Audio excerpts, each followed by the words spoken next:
2024 की शुरुआत होते ही राजनीतिक दलों के दिग्गज नेताओं के बीच आरोप प्रत्यारोप का सिलसिला और भी तेज हो चुका है। उत्तर प्रदेश की सियासत में सियासी भूचाल आ चुका है, क्योंकि सपा प्रमुख अखिलेश यादव नाराजगी जाहिर कर रहे हैं कांग्रेस के लिए, तो वहीं बहुजन समाज पार्टी की सुप्रीमो मायावती पर भी वह तंज कसते हुए देखे जा रहे हैं। ऐसे में अब मायावती ने भी पलटवार कर दिया है। यूपी की सियासत अब और भी तेज हो चुकी है। नमस्कार, मैं प्रांशी राठौर और आप देख रहे हैं नेक्स्ट 9 न्यूज।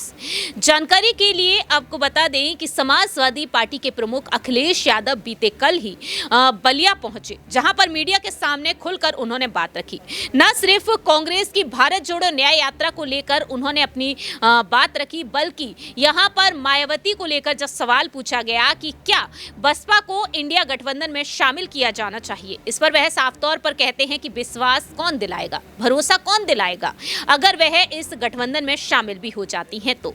दरअसल अखिलेश यादव ने साफ तौर पर कहा कि विश्वास के संकट का हवाला देते हुए कि अब गठबंधन हो भी जाता है तो उसके बाद भरोसा आप दिलाओगे। वह कहते हैं बात भरोसे की है, अगर वह आती हैं तो आप में से कौन भरोसा दिलाएगा। इस तरह से अखिलेश यादव ने मायावती पर तंज कस दिया। और दूसरी ही तरफ देखा गया है कि डिंपल यादव भी यहां पर साफ तौर पर इनकार करती हुई नजर आई हैं। लेकिन अब बात यहां पर मायावती की ही कर ली जाए तो मायावती ने साफ तौर पर पलटवार कर दिया है इस गंभीर टिप्पणी को सुनते हुए। मायावती ने सोशल मीडिया पर ट्वीट किया है। वह लिखती हैं, अपनी अपनी सरकार की खासकर दलित विरोधी रही आदतों, नीतियों एवं कार्यशैली आदि से मजबूर सपा प्रमुख द्वारा बीएसपी पर अंतर्गत तंज कसने से पहले उन्हें अपने गिरेबान में झांककर जरूर देख लेना चाहिए कि उनका दामन भाजपा को बढ़ाने व उनसे मेलजोल के मामले में कितना दागदार है।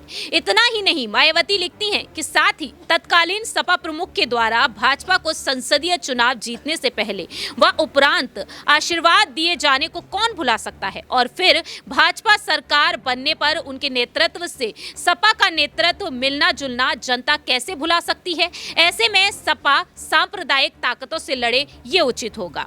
यहां पर मायावती ने साफ तौर पर नसीहत दी है अखिलेश यादव को।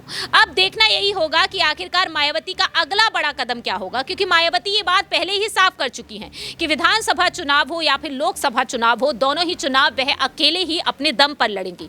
दूसरी ही तरफ वह ये भी कहती हुई नजर आई हैं, जब बीते पिछले कुछ दिनों पहले ये बातें कही गई थी कि समाजवादी पार्टी ने गठबंधन में शर्तें रखी हैं कि अगर बसपा आती है इस गठबंधन में तो सपा इसका हिस्सा नहीं रहेगी। उस वक्त भी मायावती ने प्रेस कॉन्फ्रेंस के जरिए जवाब दिया कि ये राजनीति है, राजनीति में भविष्य में कभी भी किसी को भी किसी की जरूरत पड़ सकती है। अब देखना होगा कि आखिरकार अखिलेश यादव समाजवादी पार्टी इस नसीहत को सुनते हुए अपनी रणनीतियों में क्या कुछ बड़े बदलाव लाती है। फिलहाल इस खास रिपोर्ट में इतना ही। बाकी की तमाम अपडेट्स के लिए देखते रहिए नेक्स्ट 9 न्यूज।